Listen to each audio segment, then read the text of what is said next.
어떤 로마 사람이 유대인 랍비를 찾아와서 이런 질문을 했습니다. 그대들은 걸핏하면 하나님을 들먹이는데 그 하나님이란 도대체 어디에 있는 것이요? 어디에 있는지 가르쳐 주면 나도 그대들의 하나님을 믿겠소. 이렇게 말했습니다. 랍비는 로마 사람을 데리고 밖으로 나갔어요. 그리고는 이글이글 타고 있는 태양을 가리키면서 똑바로 쳐다보라고 했습니다. 로마인은 태양을 똑바로 쳐다보려고 애를 썼지만 눈이 너무 부셔서 도저히 똑바로 쳐다볼 수가 없었어요. 로마인은 화가 나서 납비에게 버럭 소리를 질렀어요. 내가 바보인 줄 아시오? 눈이 부셔서 태양을 똑바로 쳐다본다는 것은 불가능하지 않소. 그러자 랍비가 빙긋 웃으며 말했습니다. 태양은 단지 하나님이 창조하신 많은 것들 중의 하나일 뿐이요. 그까지 태양 하나도 똑바로 볼 수 없으면서 태양보다 더 위대한 하나님을 한눈에 볼 수 있겠소?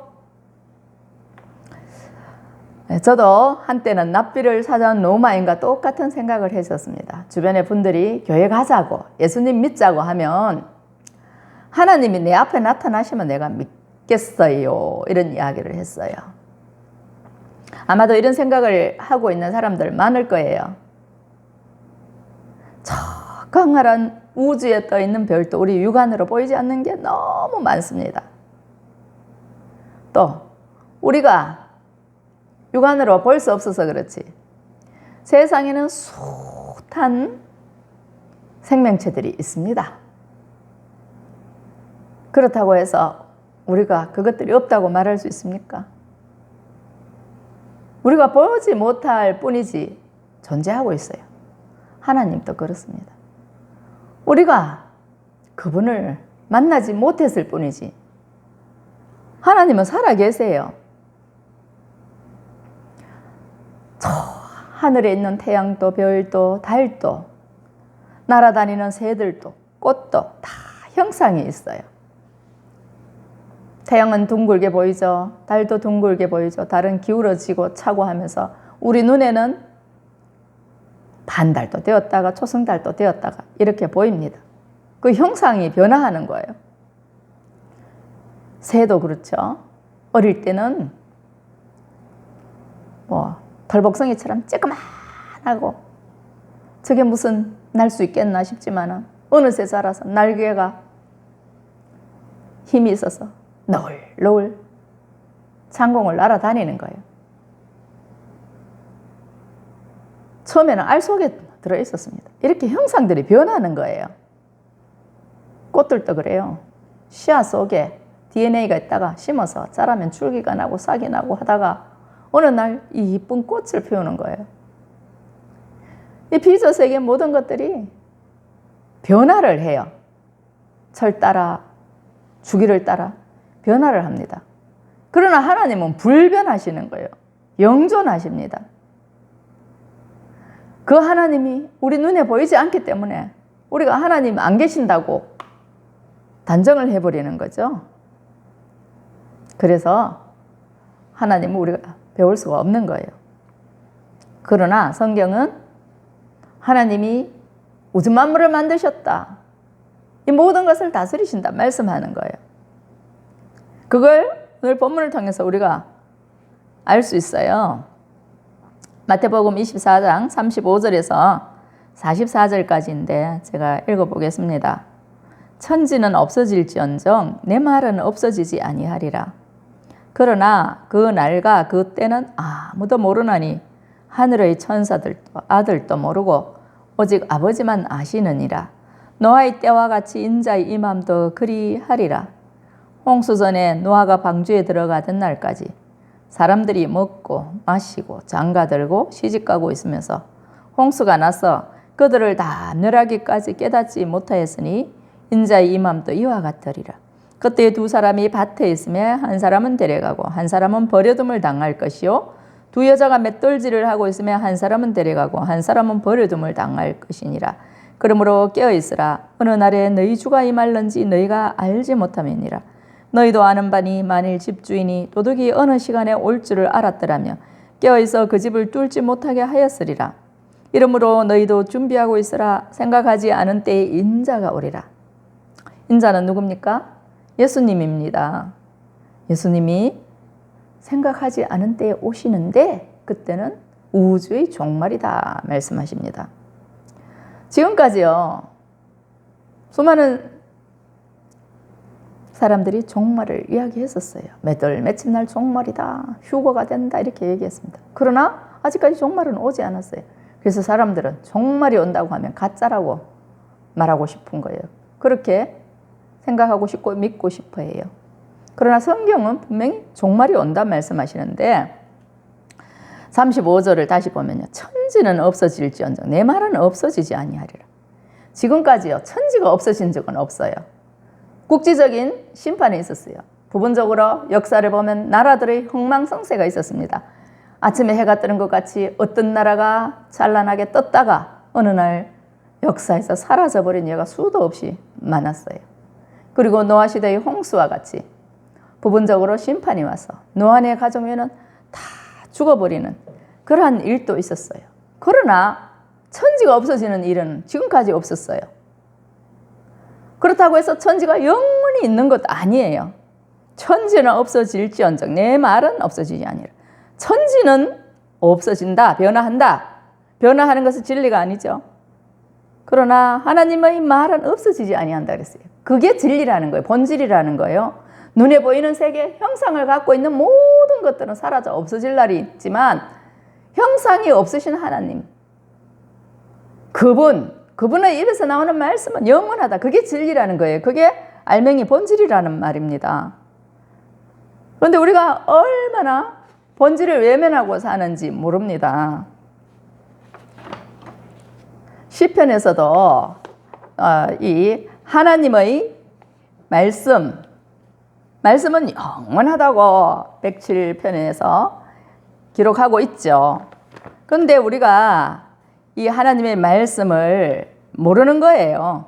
그렇기 때문에 늘 현상계에 머물러 있고 눈에 보이는 것들만 지금 이야기하고 싶은 거예요.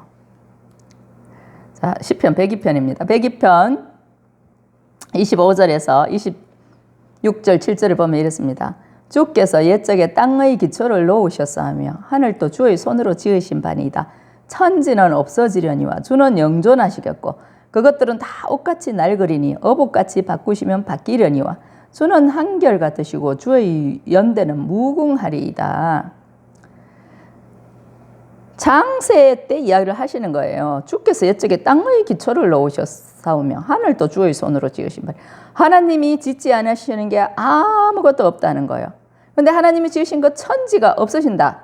창조하신 분이 종료 버튼도 누를 수 있는 거죠.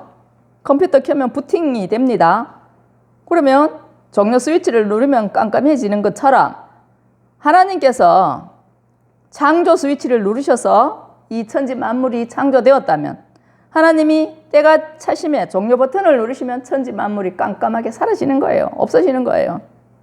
그러나 주는 영존하시겠고 그것들은 다 옷같이 낡으리니 의복같이 바꾸시면 바뀌려니와 주는 한결같으시고 주의 연대는 무궁하리다. 천지 만물은 다 변화, 생성, 소멸 그렇게 거듭하다가 끝내는 다 사라지고 말지만 하나님의 말씀, 하나님의 나라는 영원하다는 거예요. 그럼 뭡니까? 지금 우리가 살고 있는 이 땅은 뭐예요?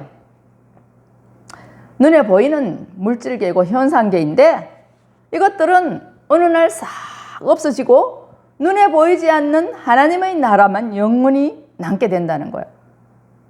그렇다면 지금 우리가 살고 있는 세상은 어떠냐 하는 거죠. 보이지 않는 세계가 보이는 세계를 지배하고 있는 거예요. 오늘 말씀이 그렇습니다. 40절을 보면요. 그때 두 사람이 밭에 있으며 한 사람은 데려가고 한 사람은 버려둠을 당할 것이요 그랬어요. 한 가족 혹은 한 마을 사람이 같은 곳에 같은 시에 같은 일을 하고 있어요. 그런데 똑같은 상황 가운데서 한 사람은 데려감을 당하고 한 사람은 버려둠을 당하는 게 우리가 살아가는 이 세상입니다. 지금도 그런 일이 일어나고 있고 종말에도 그리 될 거라는 거예요. 41절은 어떻게 됩니까? 두 여자가 맷돌질을 하고 있는데 한 사람은 데려감을 당하고 한 사람은 버려둠을 당합니다. 고부지간일 수도 있고 모녀지간일 수도 있고 친구지간일 수도 있어요. 그런데 부지불식간에 분리가 일어난다는 거예요. 한 사람은 데려감을 당하고 한 사람은 버려둠을 당합니다.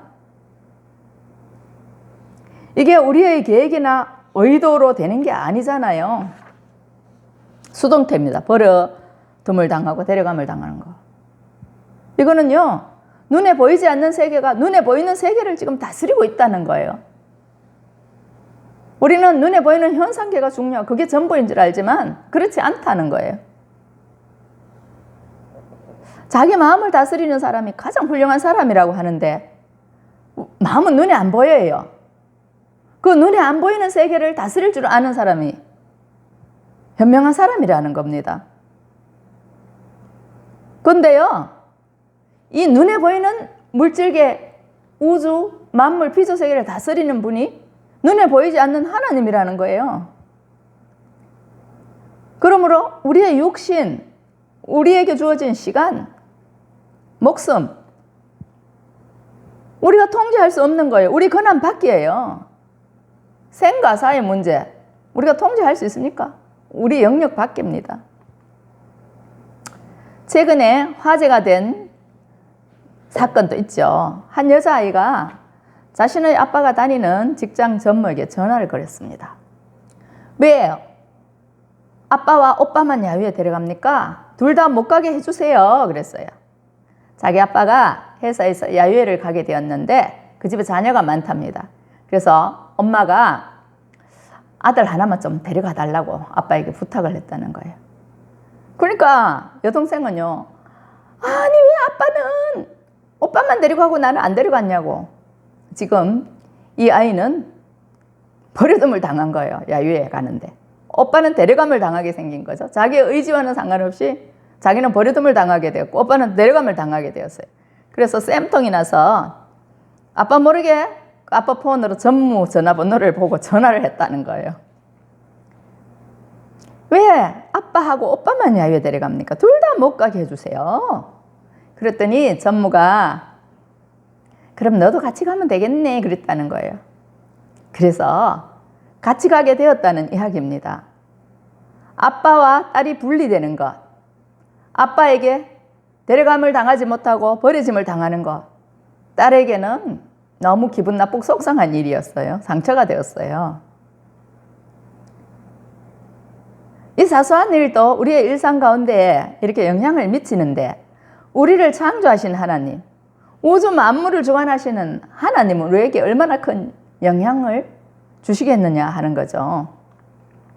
며칠 전 내린 폭우에 갑자기 가족을 떠나보낸 분들이 있습니다. 한 가족이었지만 한 사람은 떠나고 한 사람은 남아있어요. 어제까지 함께한 동료였는데 오늘 한 사람은 떠나고 한 사람은 남아있는 거예요. 예기치 못한 분리가 있고요. 갑작스런 이별이 있습니다. 그래서 일상의 평화는 사라지고 긴장과 갈등과 분노와 슬픔이 있게 됩니다. 이게 우리가 통제할 수 있는 일입니까? 한 사람을 데려감을 당하는데 뭐 거기 가고 싶어서 가는 거 아니에요. 부지불식간에 분리가 일어나는 거예요.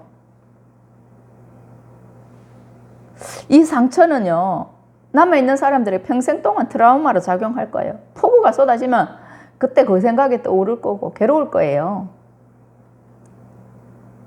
그런데 우리가 어찌할 수 없어요. 데려간과 버려짐, 우리의 계획도 의지도 아닌 거예요. 이것은 분명하게 보이지 않는 세계가 보이는 세계를 주장하는 것입니다. 뭐 인재라는 말이 있죠. 사람들이 제대로 통제하지 못하고 대처하지 못해서 일어난 일이기도 하죠.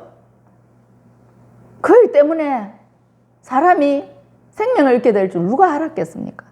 이게 우리 통제 밖에 있는 부분입니다. 갑작스럽게 떠난 사람은요, 20세가 되었던 60세가 되었던 떠난 날이 세상의 종말이었어요. 남아있는 사람에게도 그런 종말은 올 거예요. 그러나 그날은 개인적인 종말입니다. 사람과 사람 사이에 분리가 일어나고 생과 사 사이에 간격이 있을지라도 지구는 천지 만물은 그냥 있다는 거예요. 노아의 홍수 때도 그랬어요. 큰 홍수로 심판이 왔어요. 방주 안에 들어간 사람과 동물들만 살아남았어요. 그러나 천지는 그대로 있어서 사라지지 않았어요. 지금까지 있어요. 죽은 사람은 죽은 사람의 세계에서 살고 있고 산 사람은 이 지구상에서 살고 있는 거예요. 그러나 우주의 종말이 되면 이 천지가 다 없어진다. 이미 오래전에 죽은 사람과 살아있는 사람이 모두 하나님 앞에 서게 됩니다. 통합이 이루어지는 거예요. 대통합. 한때는 모든 길이 로마로 통한다고 했는데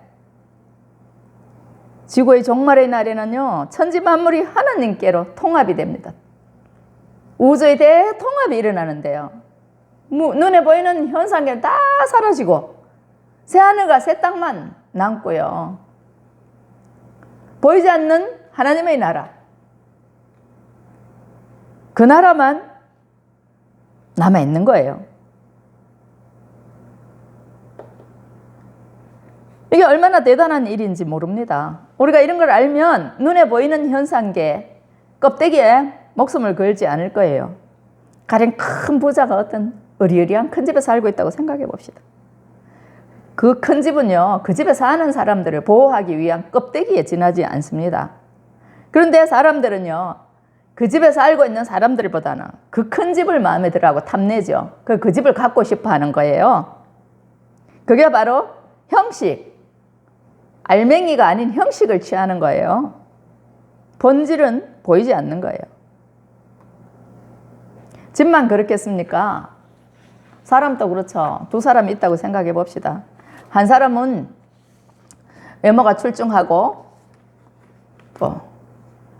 이렇게 볼품이 있어요. 그런데 인품이 별로예요.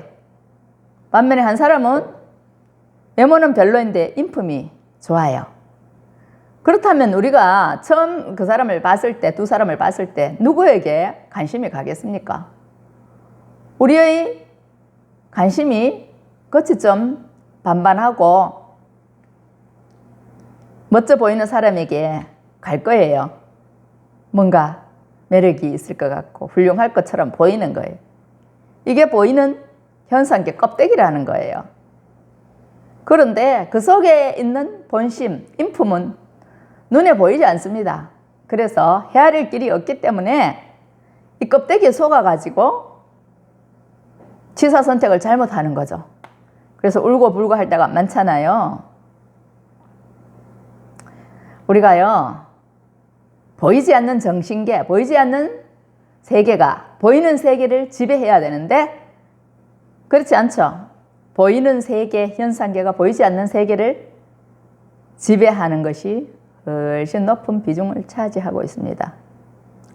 그래서요, 세상 끝날까지 사람들은요, 노아 홍수 때와 같이 먹고 마시고 시집가고 장가갈 거예요. 왜? 이 지구는 종말이 오지 않는다, 영원할 거라고 생각하기 때문입니다. 지금까지 수많은 나라들이 떴다가 지고 수많은 사람들이 났다가 죽고 했는데 지구는 멀쩡했거든요. 그런데 그런 지구가 왜 사라진단 말입니까? 믿어지지 않는 거예요.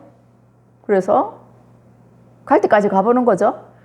그러다가 노아의 가족이 다 방주에 들어가는 그날까지 일상을 영위하는 거죠. 그때 가서야 옷 짧고 앞불사 하는 거죠. 늦었다는 거예요. 노아는 하나님의 경고를 받고 믿음으로 방주를 지었는데 120년 걸렸습니다. 홍수 심판 때 120년간이나 하나님이 그들을 지구상에 뒀어요. 그때는 천지가 없어지지 않았기 때문에 사람들만 갔죠. 땅에 살던 짐승들하고. 그 기간이 무려 120년이었습니다. 120년간 하나님이 사람들이 돌아오도록 심판을 지체하셨다는 거예요. 우주의 종말 때도 그래요. 경고의 말씀은 있지만 오래오래 하나님 참으시는 거예요. 그러나 그때가 되면 이제는 준비할 시간이 없습니다. 버튼이 눌려지면 순식간에 일이 일어난다는 거. 한 사람은 데려가고 한 사람은 버려두고. 그래서 웃잘고 앞불사해도 소용이 없는 거예요. 경상도 사람들은요, 난감한 일이 벌어지면 웃잘고 앞불사 이런 이야기들을 합니다.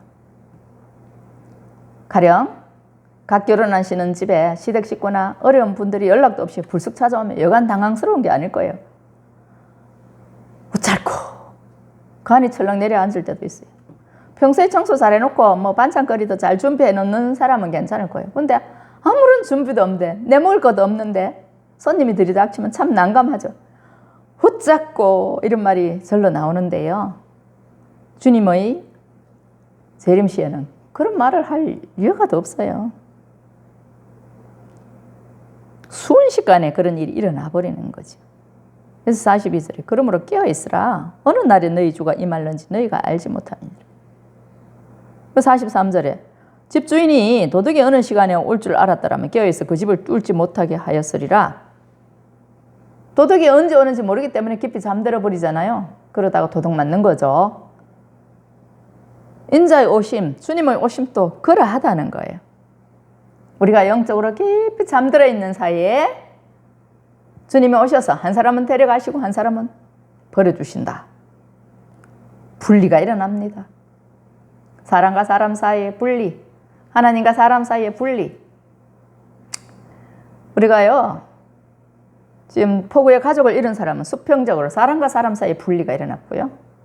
또 그 야유에 따라간 그 딸도 사람과 사람 사이 잠시 그 떨어지는 거, 분리되는 거 참을 수 없고 버려둠을 당하는 거 참을 수 없었어. 결국은 함께 하게 되었는데 하나님과의 관계도 그렇다는 거예요. 수직적으로 분리가 일어난다. 그 분리는요, 영생을 이제 좌우하게 되는 거예요. 하나님과 분리되지 않고 연합하는 사람은 영생의 나라, 밝고 빛나는 천국에서 영생할 것이요 새 하늘 새 땅입니다. 거기가. 그렇지 못한 사람은, 하나님과 분리된 사람은 어두운 곳에서 이를 갈며 후회하게 될 거예요. 이 일들이 우리의 일상 가운데 늘 공존하고 있다는 거예요. 어느 한날에만 그런 것이 아니라 창조 역사 이래로 지금까지 데려감과 버려둠은 있어 왔고 앞으로도 그리 할 것이고 종말에도 그리 될 것입니다. 누가 데려감을 당하느냐, 누가 버려둠을 당하느냐, 여기에는요 순서도 없어요. 젊은 사람도 먼저 데려감을 당할 수 있고 나이 든 사람 늦게 데려감을 당할 수 있습니다. 중요한 것은 언제 데려감을 당하든지 간에 준비가 되어 있어야 한다는 거예요. 준비. 그게 뭐냐? 노아가 믿음으로 방주를 지었듯이 믿음으로 깨어서 기도하며 하나님의 말씀을 묵상하며 살아야 된다는 거예요. 믿음이 없는 사람은 하나님 나라에 갈 수가 없는 거예요. 모든 길은 노마로 통하던 시대는 지나갔고 모든 길이 하나님께로 향하는 그 길만 남아있다는 거예요. 그래서 예수님 내가 곧 길이요 진리요 생명이니 나로 말미암지 않고는 아버지께로 갈 자가 없느니라 말씀하셨습니다. 요한복음 14장에서 말씀하셨어요. 예수 그리스도라는 그 길을 통하지 않고는 하나님께로 갈 수 없어요. 그게 우리가 준비해야 할 일입니다. 내 시대와 상관없고 오늘 나와 상관없다는 그런 말이 아닙니다. 그 종말은요 누구에게나 다가온다는 거. 개인적으로 내가 눈 감으면 뭐 보이는 현상에는 사라지는 거죠. 근데 그 우주적인 종말, 모든 사람이 볼 수 있는 현상계가 사라지는 그날도 온다는 거예요. 그러나 준비한 사람은 새하늘 새 땅을 보게 되고 그 나라에서 영원히 안식하게 될 것입니다. 44절 말씀, 이름으로 너희도 준비하고 있으라. 생각하지 않은 때에 인자가 오리라. 이 말씀이 정말 우리의 마음을 심금으로 울리고 지금까지 우리가 보지 못했던 정신계, 또 영계, 보이지 않는 세계를 볼 수 있는 기회가 되기를 바랍니다. 보이지 않는 하나님께서 보이는 삼라 만물, 모든 피조 세계를 주관하시고 모든 역사를 주관하신다는 거 기억하시기 바랍니다. 기도하겠습니다. 참 생명이신 하나님 아버지, 오늘 마태복음 24장 35절에서 44절 말씀을 통하여서 보이는 세계와 보이지 않는 세계가 긴밀하게 연결되어 있음을 알게 하시니 감사를 드립니다. 우리는 보이지 않는 세계는 존재하지 않는다고 생각합니다. 보이는 세계만 전부라고 생각합니다. 그러나 사실은 보이지 않는 세계가 이 보이는 세계를 다스리고 있다는 것을 오늘 성경은 보여주셨습니다. 이제 전 지구적인 종말이 올 때에는 눈에 보이는 모든 현상계는 사라진다고 말씀하셨습니다. 그날 그 시에는 눈에 보이지 않는 하나님의 세계, 하나님의 나라, 그 말씀만 영존하시리라 하셨습니다. 주님 원하옵기는 우리가 영의 눈을 뜨게 하셔서 이 세계를 보게 하시고 오늘 또 이 보이지 않는 세계가 보이는 세계를 다스리고 있다는 걸 깨닫는 은혜가 있게 하시고 준비하게 하여 주시옵소서. 개인적인 종말이든 우주적인 종말이든 데려감과 버려짐의 갈림길이 있다는 것 기억하게 하여 주시옵소서. 감사를 드리며 예수님의 이름으로 기도하옵나이다. 아멘.